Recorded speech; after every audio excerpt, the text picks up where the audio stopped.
Hi, I'm Lori. And I'm Kevin, and this is No Longer Ashamed. We are survivors of childhood sexual abuse. And we're here to share with you that if you're a survivor, you don't have to be alone. Our logo is a salamander, and the reason is a fire salamander can survive a fire, and you have survived a fire.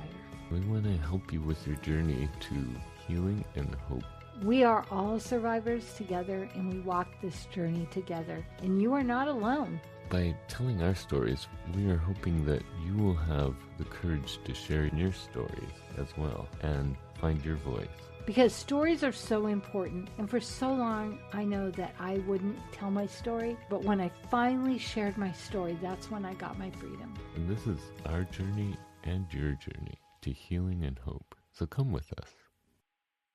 So thank you so much for listening. We've invited Charnell to join us today because she's Kevin's wife, my friend, but she's worked in the school district. She's also been a coach, and we've had her on to talk about some things that kids go through with coaches. But I've been listening to this podcast called The Ugly Truth About the Girl Next Door. And they've raised a lot of advocacy issues about children. And, Kevin and I, we always say, tell your story, because that's what we believe. But also, it might be dangerous for you to tell your story. And if you're an adult, there are places you can go. There's safe houses, there's domestic violence hotlines where you can go and get some help and get things sorted out. So it can be really scary. But for kids, there's often not a place for them to go. And, I've learned that in some states, pastors aren't even mandated reporters. So think about a child who's isolated, maybe homeschooled, and I'm not ranking on homeschool because a lot of my friends do that. Mm-hmm. But if that was in a situation and the only person they would have to go to is their pastor, and the pastor's not a mandated reporter, he might not do the right thing. Oh, and by the way, did you know in some states, sex offenders that have been convicted can still homeschool their own children? What? Oh. It's true. I've learned all this from this amazing podcast.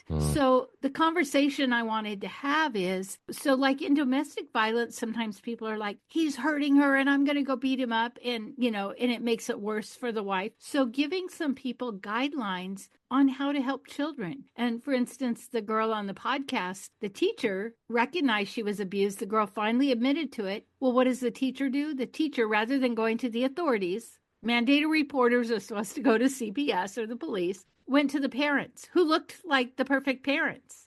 And she didn't exactly say it was her parents. And I understand this because we have to protect ourselves because the abuser will make it worse. And so I just feel like this could be a real education for people to know what to do and how to do it. And if you are a mandated reporter, and if you're not, yes, you are. Yes. That's my thought. And so, Charnell, why don't you talk to us a little bit about the school? Well, in school districts, when I was involved in school, and I'm sure it's still the same, or even in our church that we go to, you have to sign, it's like the law. You have to say, if you see it, or you suspect it, then you need to bring it to the authorities, which would be the proper, you'd go to the principal or the super, whatever, you take the proper steps and authorities. However, when I've worked in schools, it's very frequent that teachers, they don't want to get involved because you know what? They get threatened to sue.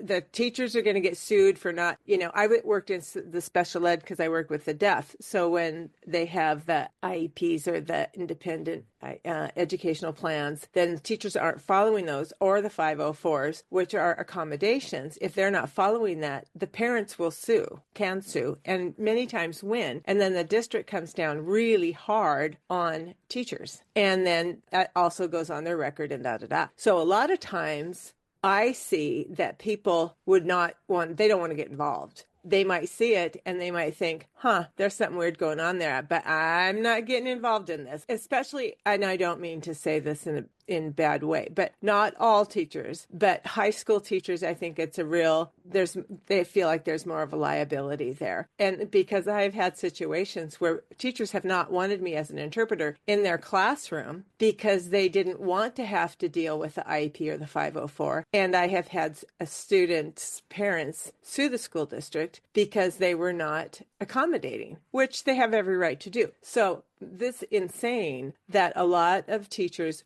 I could see them not wanting to get involved. They say, but I don't want to get involved. Now, I think that there are many teachers who would. I have many friends who are teachers who would go, oh, and they would go to it right away, especially down in the younger grades and so forth. It's that thing, because with their jobs, they don't want their name on those documents. They don't want to be considered a problem.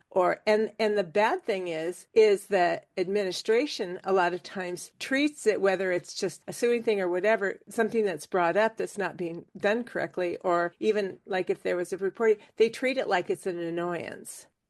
Oh. Yeah, and that like whole thing, your disability is an annoyance, or you're being molested is an annoyance to me. I don't want to get involved. Yeah. And I think that also there's that feeling of, what if I'm wrong? And we learned with our friend Julie, I think that they'd rather have you report it and be wrong than not report it and be right. When I was a senior in high school, I did it funny. I was in a situation, but I did a story, almost like a news report, on this girl who had been so abused. They were locked in the attic and they weren't fed. They were treated so badly. And the teacher finally got the girl to say something. So what did she do? She did go to the authorities. The principal went to the house to confront the parents, and that girl was dead the next day.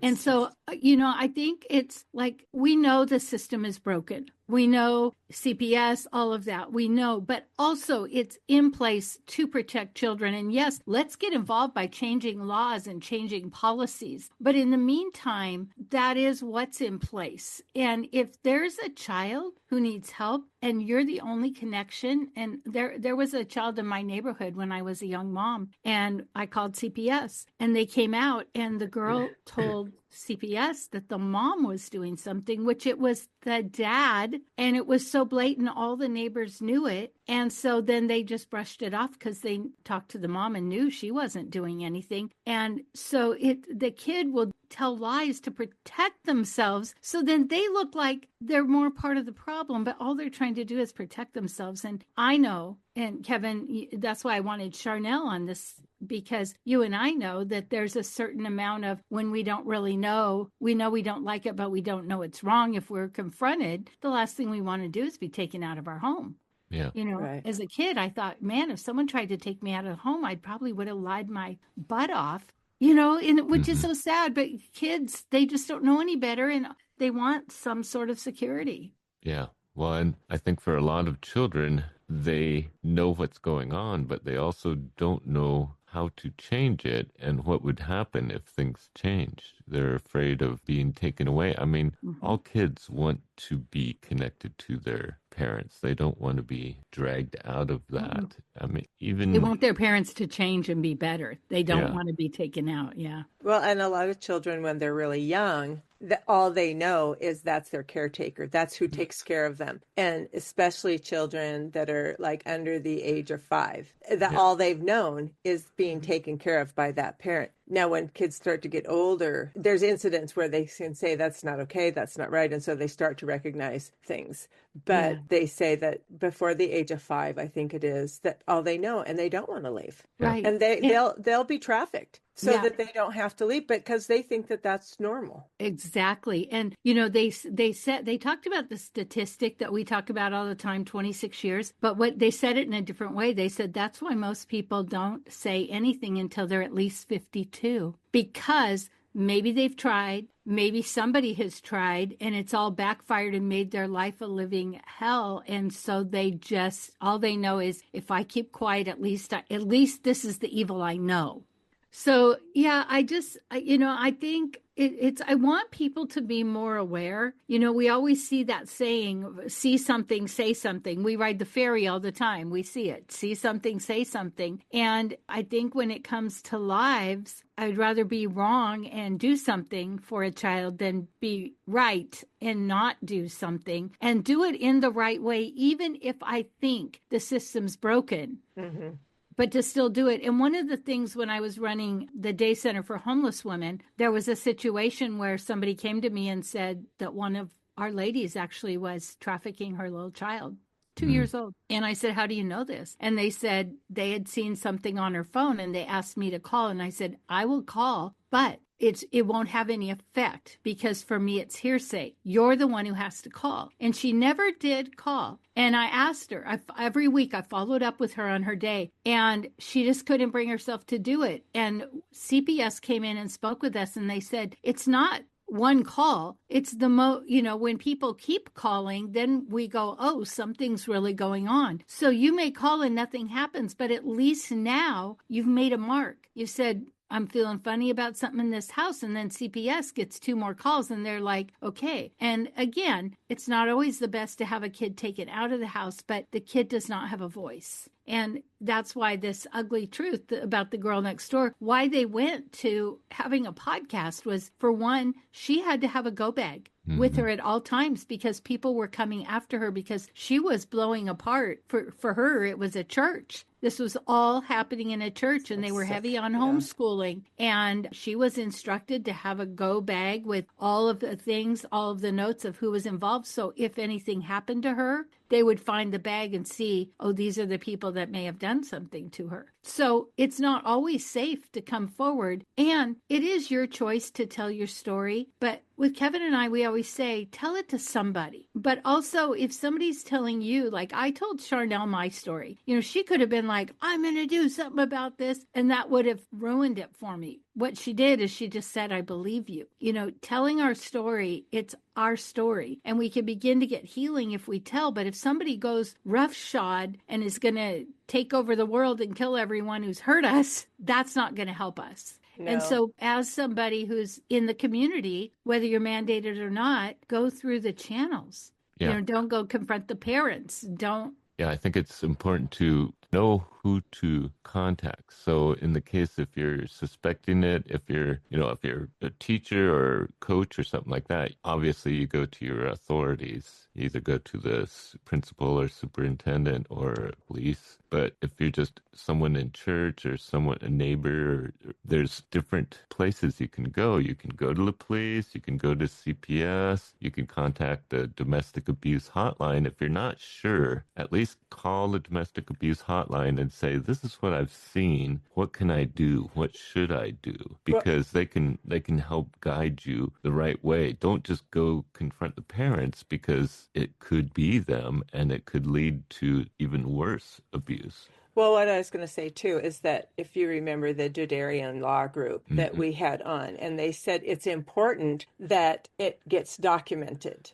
Because even if nothing happens or nothing goes on, it's all of a sudden it's been documented. And that's a really important because so you can have documentation. The other thing is it makes me, I've wanted for years to go have like a little seminar to the youth sports people and stuff like that. And wouldn't it be great if they had our number or they had my number or your number, whatever, that the kids could know that there was a safe ear and would go to that and take it. Because I think especially really shy kids, all that blow up and everything just scares the hell out of them. And they're like, oh, it's going to be all over. It's going to be awful. I can't do this. I would be so embarrassed and da-da-da. And so that really holds them back. So the more we tell our stories, the more it's a good thing to tell your story. It's like these soldiers this week down at base Lewis McChord. Did you read that article in the paper? Yeah, I reported that story. Oh, you did? Yeah. Oh, my goodness. Well, and one of the Go things ahead and explain it. That struck, so there was a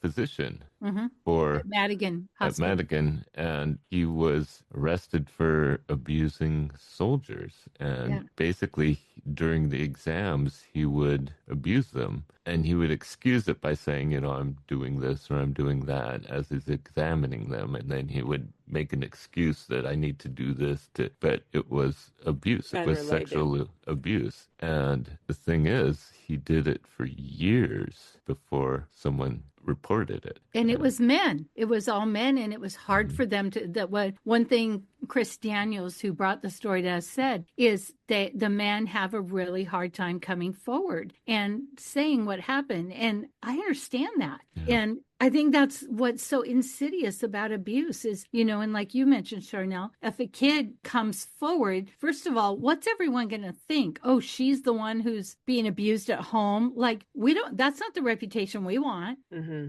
And so there's such a web. Yeah. So I think it's important to know who to contact. And if you don't know or don't, if you're not sure, then to call the domestic abuse hotline and ask them. Maybe you're not sure if what you're seeing is abuse. So maybe you're just questioning. It's important to find out, well, I've seen this happen. Is that normal? Is that wrong? Should I report it? Right. So if you have questions, at least find out, because so many people have questions and just think. Most states have a 211 number that you can call to that will give you all the resources. And I remember calling on a neighbor one time back in the day, and they asked what was happening. And I said, so much screaming. I don't know if there's hitting because I can't see, but the screaming is unbearable for me to hear next door. And she said, well, I'll take a note of it, but there's nothing we can do about screaming. And I was like, wow, but at least I had the number. I made the call, and maybe it went on as a, if more people called. But knowing where, and find out if in your state, if a pastor is a mandated reporter, because, we've often said, go to your church, tell them about your abuse. But if they're not a mandated reporter, or especially for children, then that we don't know. They may or may not do the right thing. Yeah, right. It might go to the parent, which might not be the right thing in that instance. Well, and I always think of that group that was connected with, Julia was connected with I'm on Watch. And then I'm sure they still have that little, only 52 minutes that you go through this little course. And they definitely drill that in. It's, if you suspect anything, better to suspect and be wrong than not say anything at all and be right.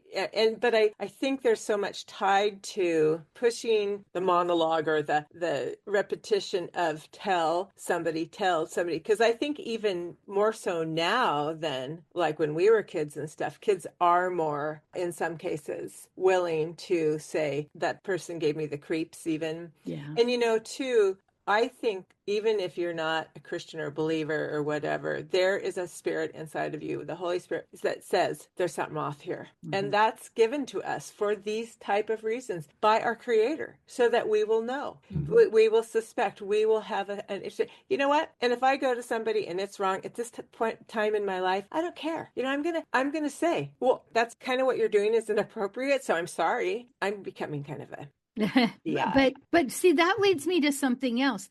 She talked about how often her friends have advocated for her, stood up for her, believed her that she had been in this situation. But also there's this side where we hear, oh, nobody would have ever believed that it was the guy next door or whatever. And so they're like, yeah, we believe that. But then when it's someone we know, when it's someone we know and their parent or their aunt or uncle or whatever, that makes it harder. And we're like, no, we want to doubt ourselves. But the children have no one to speak up for them. So we must. Yeah, it's really true. I was going to say, and in the instance of these soldiers, I think since this perpetrator was in a position of authority, he was a physician, they assumed, well, this must be right. And also, they were probably very embarrassed to even talk about it. But if just one soldier came out, when it first started happening, it could have prevented so many men getting abused. But none of them came forward for years and years. And so many of them got abused. So if just one person told their story to someone, if one person questioned whether this was right or not, then it could have prevented a lot more abuse. Yeah.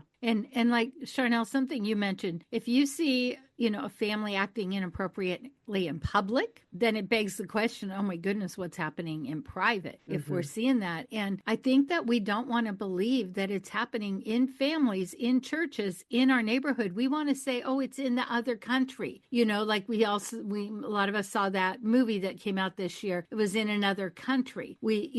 and we can get on board, give money, but we don't want to look next door and say, is something happening there? And the girl asked herself, and I thought this was a good question for you and I, Kevin, what would I have wanted that teacher to do? But the problem with her situation was she was involved in a church, and her father was very pally-wally with the police that were in the church. So even in her case, had they gone to the police, the dad would say, oh, she's a drama queen. Oh, she's got, big imagination. So I don't know that we can always rescue, but I do feel like saying something could, like you said, Kevin, if they would have said something earlier, they could have saved other people from it. But it is hard when you've been the one that's abused, because it's hard for us to trust ourselves. It's hard to think, well, something we did deserve it. It was our fault. We're taught that it's our fault, or that they threaten us, or no one will believe you. Or they threaten that if you tell anyone, I'll kill you or them, or something to that effect. And we believe it because we know what they're capable of doing.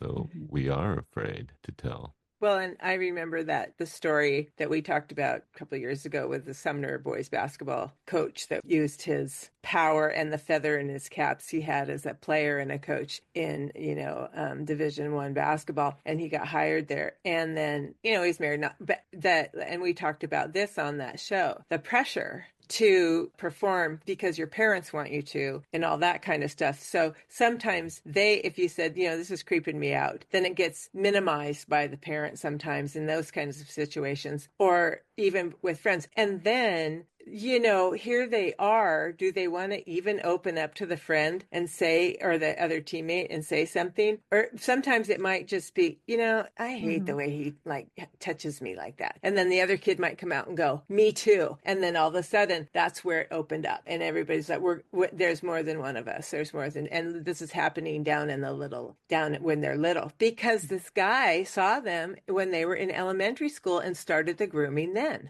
Yeah. And so I just think people really need to be wise, and the mandated people need to own up, like they said, the teachers and these people who are mandated. If they see it, they need to report it. And it's against the law, but they don't want to, like I said, because they don't want to be treated weird by the administration or snubbed by people in the school or wherever because they created a SNIT. Well, and also parents threaten teachers a lot with legal lawsuits and so forth, because parents hold a lot of power over teachers now. It's ridiculous how much power they hold, and how much threatening behavior by parents is happening now, and so teachers are just trying to steer clear of anything that would be controversial. So it's really hard for a teacher, if he or she sees something, to feel safe to report, because it could mean their career. It could mean that they get a lawsuit and get tangled up in that mess, and all of a sudden, they've gotten this mark on their record that because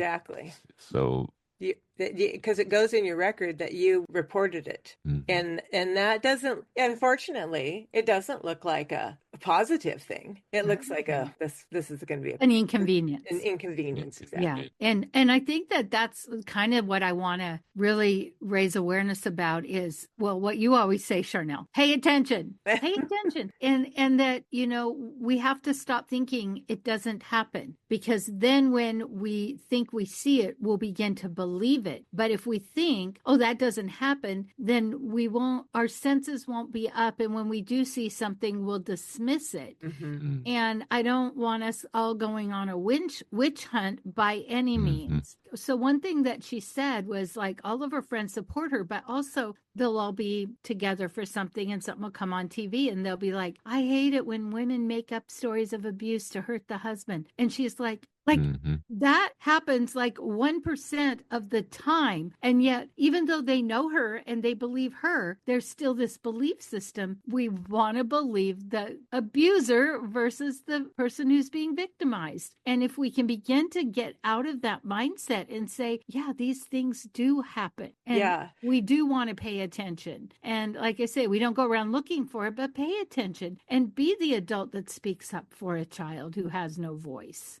Well, I was going to say, and I've told you this before, there's an organization, I think it's called Living Waters. And I think, and we should interview her because what she got started was where women who are in the church who are being manipulated and abused by their husbands can have a safe place, and they can go to this women's Bible study, or they can have a safe place to go and be helped, but they only have the information in the women's ladies room, and they have cards, and that so there is all the information you could get by going to the ladies room, and so the men can't go in there. They can't control it or. Yeah. And it has an effect when you feel like you're not believed. It's like then other things too, like for me, so things at work, I would never speak up because I thought who's going to believe me? Like the most important people in my life never believed me. Why, when I go to a job, there was this situation. And finally, after years of working with this unbelievably difficult person, the boss pulled me in and started asking me, well, this person was favored by the company they served in our company. And I thought if I make a stink, I'm the one that's going to go. And so the boss, called me in and asked me some things. And I said, yeah, that's been going on. Yeah, that's been going on. She goes, why didn't you ever tell me? I said, because it was always made clear that this client preferred her. And I was just a random gopher at work. I didn't want to lose my job. And she just shook her head. She just said, I'm so sorry. And that did a lot for me. Because all these years I was putting up with not abuse, but just working with a very difficult person that probably should have been let go. But because I didn't think they'd choose me, or believe me, I kept my mouth shut.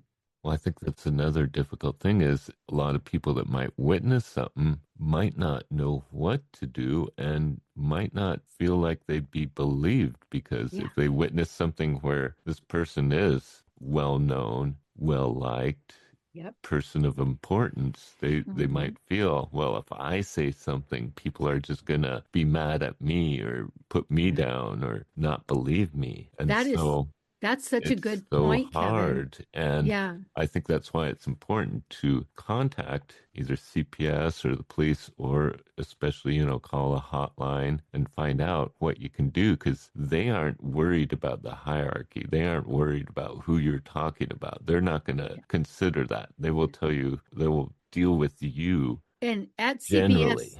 You can ask to be anonymous. You still have to give your name, but you can ask to be anonymous. Now, they're usually good about that. But again, when I was at Esther's place, somehow one of the ladies got the report of every single one of us that had called in on her and confronted me. And I said, listen, I will always err on the side of a child. And she had basically kidnapped her own child. She was homeless. And I knew when she came in with a child that she had kidnapped it. There was no other way she would have had it. So I had to call. It was the right thing to do. And even though I didn't get to remain anonymous and she saw my name, I just said, I will always err on the side of the child. The child has to be protected. You said something early on that, when we were talking about, and I think that protection and mandate or not, Lori, like you were saying, we're all mandated. Right. You don't get off the hook just because you're not mandated. And especially if I don't care if you're a Christian. I don't care if you're whatever. It doesn't matter. We are all called as human beings for that human right, for this child, because they can't stand. We need to intercede for the ones that can't. Because, like you said, the 3 to 5 year olds, they don't know. They think this is what it is. And, it's so wrong. And I have a friend who, she was actually a speaker at a retreat, and she became anyway. Her story is they had a foster son, and that foster son they eventually adopted, but they had to fight tooth and nail with the mom because the mom was a drug addict or was really addicted in addictive situations and wanted him so she could traffic him for money so that she could get her drugs. And this woman that spoke, the speaker, she and her husband, but she got the state of Iowa law changed in the adoption and fostering situation. She did it. She got the law changed. And now that boy is fully adopted by them. And the story's amazing. And that is not a unique story, Charnell. Yeah. No. That is something that is happening. And where we live, we're on the I-5 corridor, and kids and women get trafficked all the time like that. They can pick them up at a bus station and get them into Mexico, get him into California or Canada. So quickly. And we had a lady that was in our program, and that happened to her, and her family just thought, well, she's a drug addict, she's disappeared. Well, when the person who trafficked her, the person who basically was holding her hostage, something happened to them, they went to jail or whatever, she didn't get drugs for a week, and all of a sudden she came to, she's in another state, and she doesn't even know, no recollection of the last 2 years.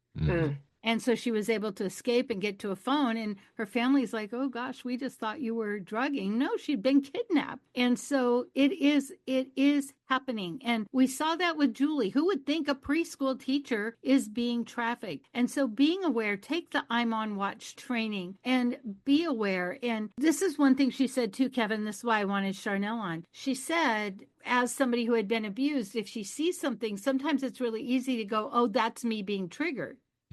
Oh, and yeah. So even if that, we know, Kevin and I have talked about this, if you're feeling triggered, you ask yourself the questions, you get yourself centered, and then you look and you go, okay, wait, that still looks bad. Yeah. And you do the thing. There was a person that I felt very uncomfortable about as I was raising my kid. I never let my child be alone with this man.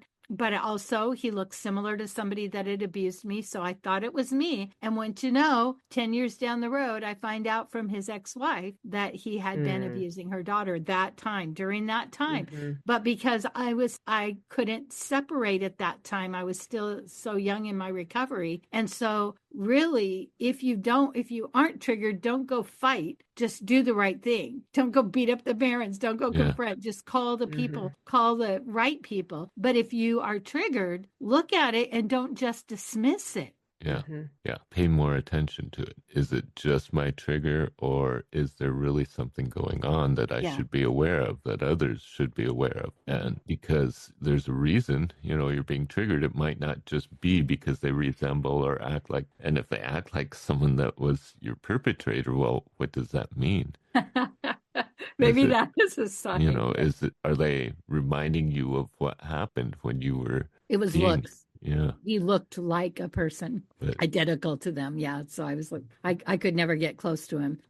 But maybe it was not only the looks, but the sense that I got. Yeah. Yeah. But I was having a hard time sorting that at that time. But I kept my children safe. Yeah. That's right. Yeah. I kept my children safe. And you have to err on the side of conservative when it comes to making decisions like that. Because if you err on the side of being lackadaisical or liberal about something like that, but things like this, you have to err on the side of, because you've lost so much if you don't. And just in general, there's nothing wrong with, and that's what I appreciated. I don't mean to step on everybody's lines, but I really appreciated about that I'm on watch stuff, because it just encouraged you. Don't, talk yourself out of this. When you see it and you question, then question. And they also said, never, never, never confront the pimp or the person who's trafficking, because they will kill you or they will hurt you. You don't do that. You go to the authority. You don't confront them or try and do something like that. Yeah, the lady I interviewed from the pink chair who had been trafficked for years, and she now runs an organization. She said 1% of trafficked women get free.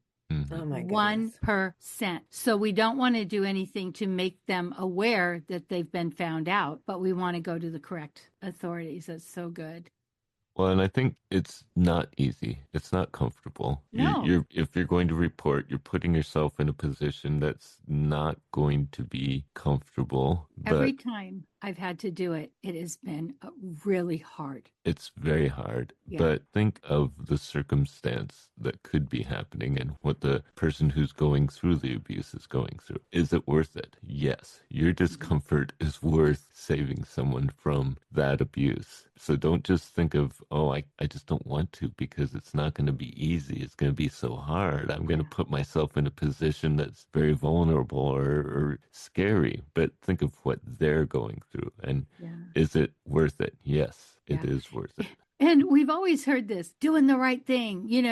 There's always kind of been that you feel great. And I remember the first time I had to go to the police about my abuser. And of course, it was past the statute of limitations. Thank you to our friend Luke, who's working on getting those laws changed. And anybody can go to their state and get involved. But I did not feel good about that. I felt horrible and embarrassed and humiliated because I was from a small town and I had to report somebody that was a fire chief that was known. And so, no, it doesn't feel awesome, but doing the right thing is the right thing.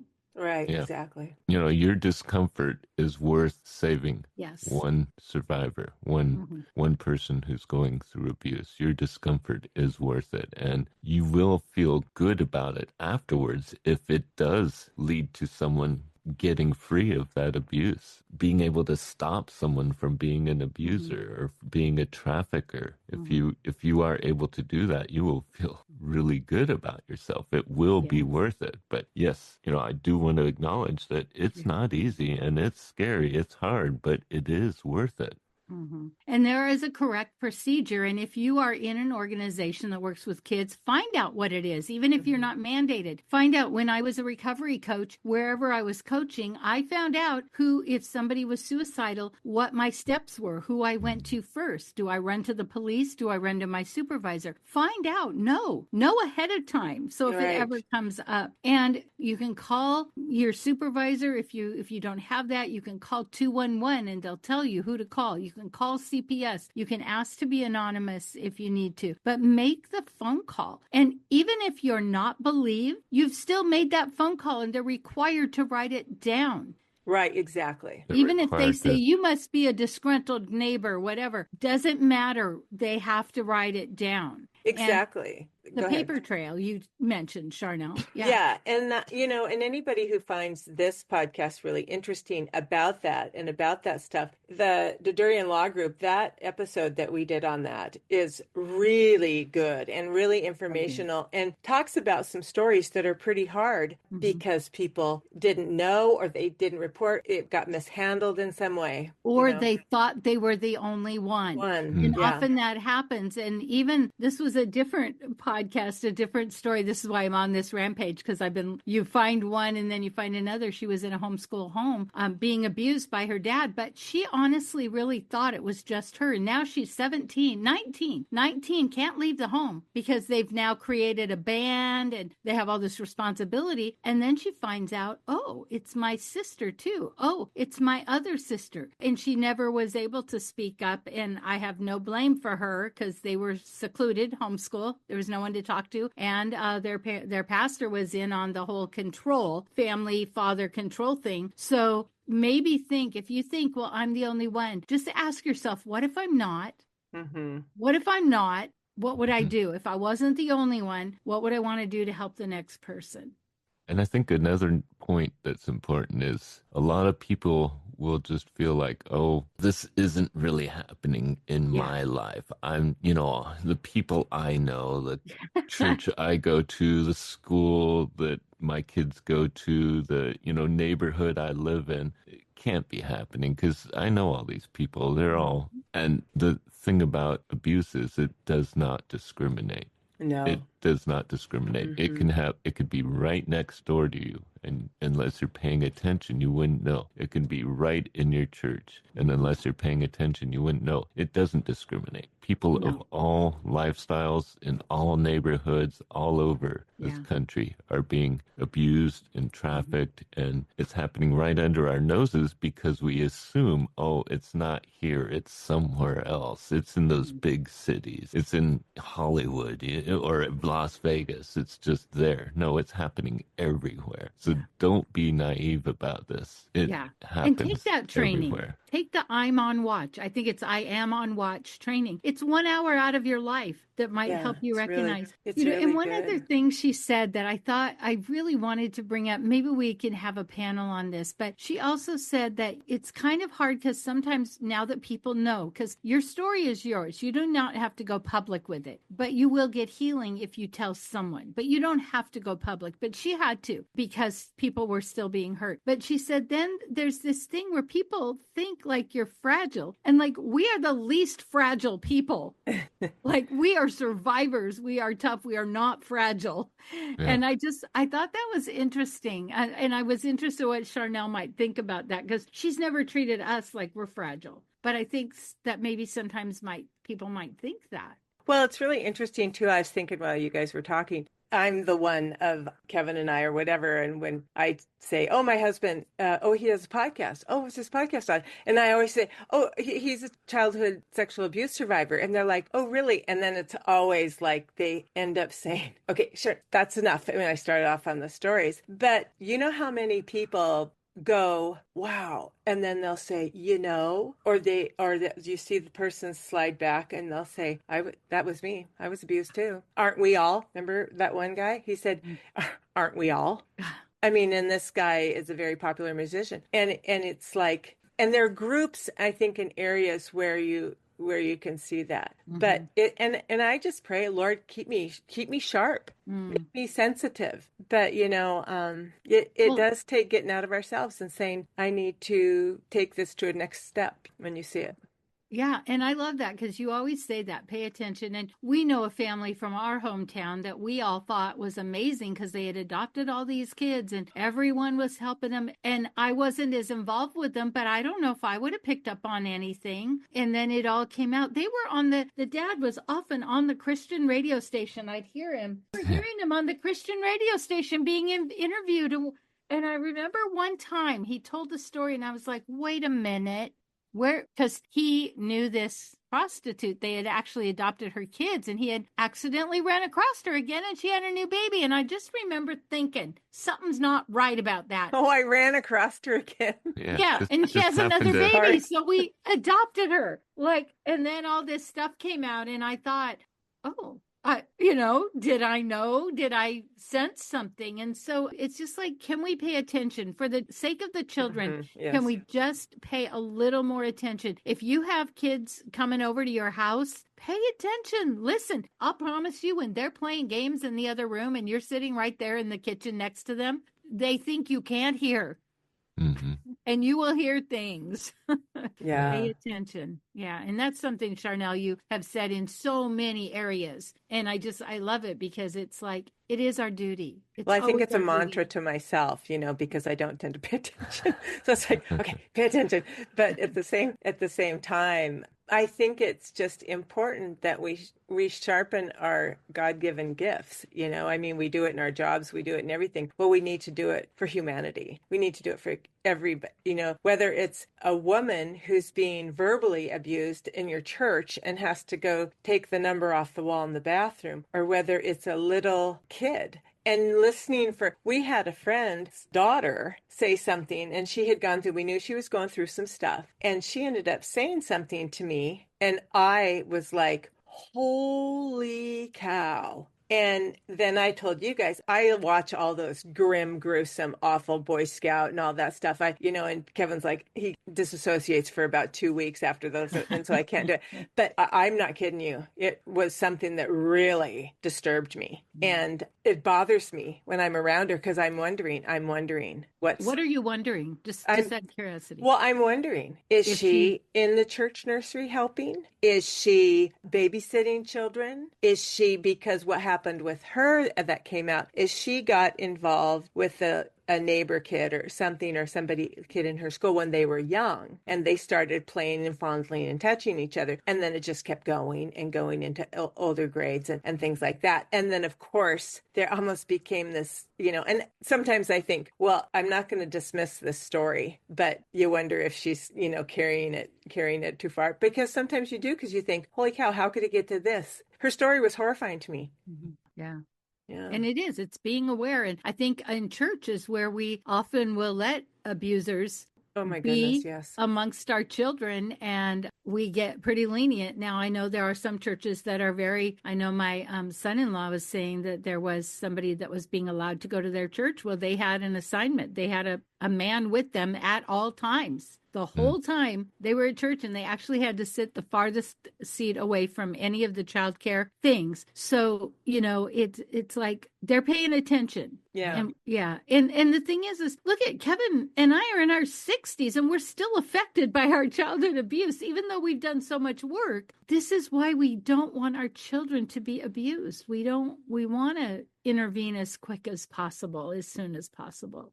Exactly. And who knows if that intervention is going to, when those kids grow up, they're going to be the Kevin and Lori to the next. I mean, we don't go through what we go through in our lives, especially traumatic stuff. The good that comes out of it, all things work together for good, even if we don't see them. We hate that verse. Sometimes people overuse it. Yeah. But the good that sometimes happens out of an awful situation is it helps you help somebody else get out of the thing. And it helps me to say, well, this happens. I unashamedly talk about the podcast. And sometimes it is But like you heartbreaking. said, people go, oh, I don't want to hear that. They don't want to really believe that this happens, but it does. Yeah. And I am grateful to Kevin because, you know, I wouldn't have done this podcast. This would have not have been my choice. But, you know, and our friend Johnny, he was just on with Mike. I can't wait to listen to that. It's like if we help one person, then isn't it worth it? If one person listening says, you know what, I think something weird's going on next door, and they make a phone call, is it worth it? Yes. Yes. It is worth it. Yeah. It's worth the discomfort you might be going through by bringing it up. It's worth the fear you have of being wrong. I think it's worth it just to save one child.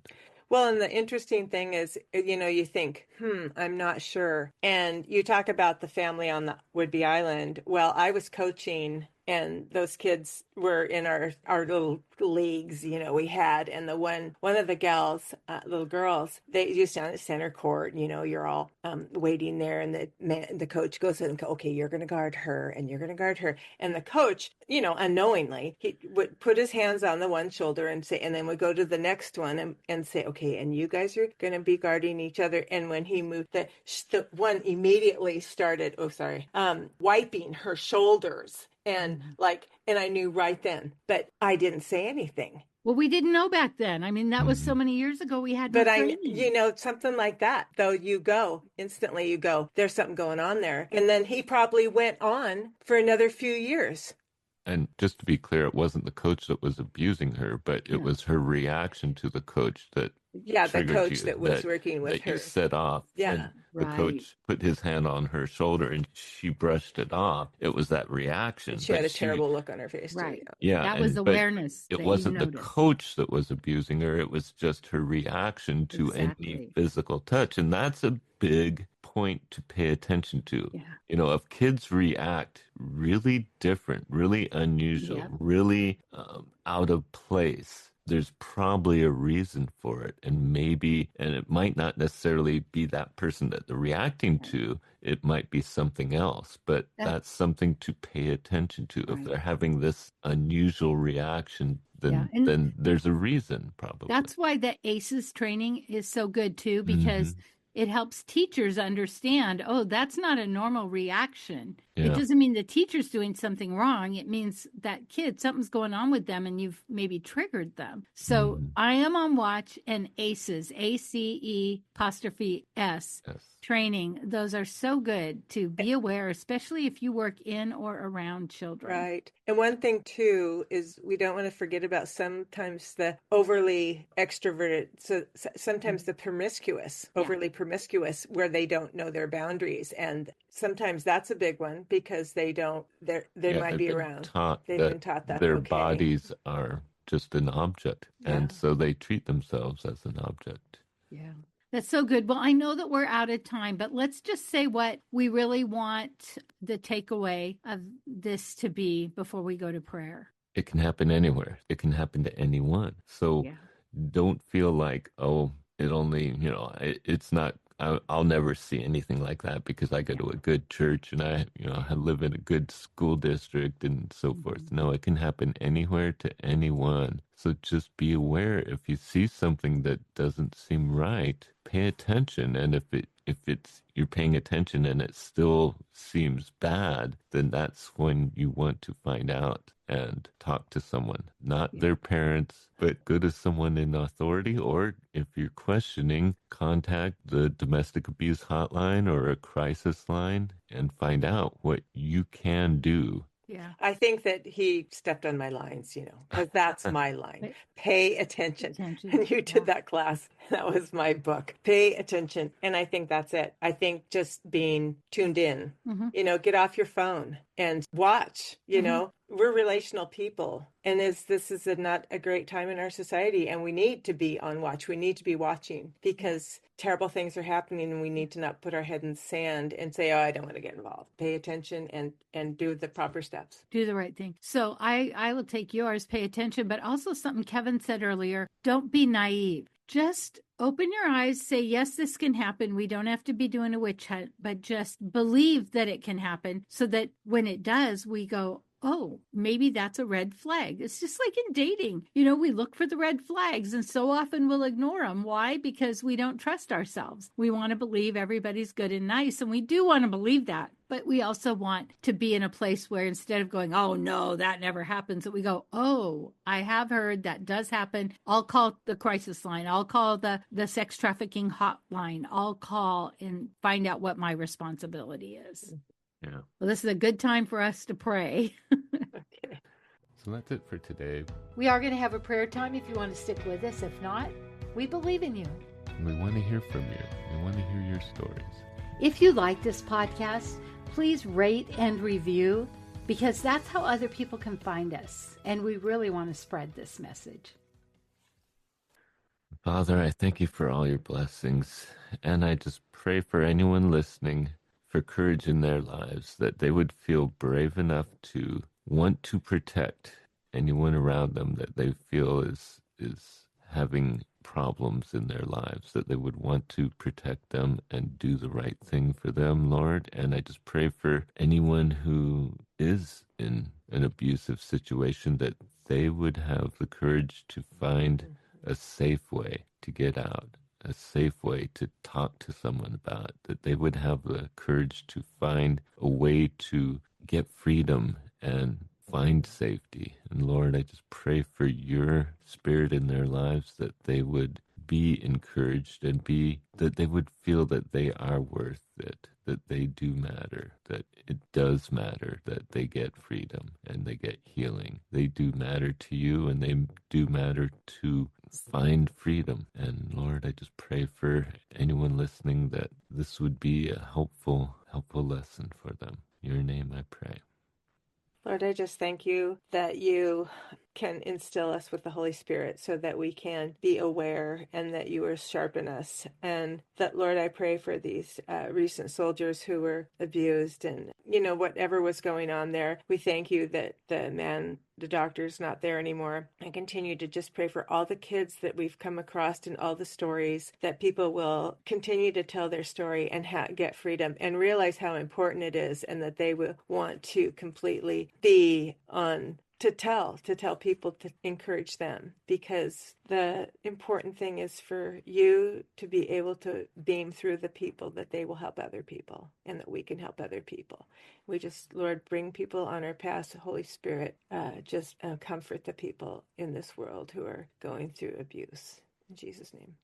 And Father, I just thank you for the people that believe, and I want to be a person that believes. I thank you that Charnell believed my story. It was terrifying for me, but she believed me, and she actually said that. And I just pray that if there's somebody that tells us something, even if it makes us uncomfortable, I love how Kevin says we may be uncomfortable, but that we would believe and not be a bully and go confront the abuser or anything like that, but that we would believe, respect their story. If they're a child, that we would take the next step. The right step. And I thank you that there are people that want to be the ears, the eyes, and watch and see and be able to make a difference in a child's life by paying attention. Thank you so much that you love us, and this was never your intention for any of us to be abused, but that also you can be glorified as we get help and we get free from this, that other people might know that you are good and that this was never your intention. In your son's holy name, amen.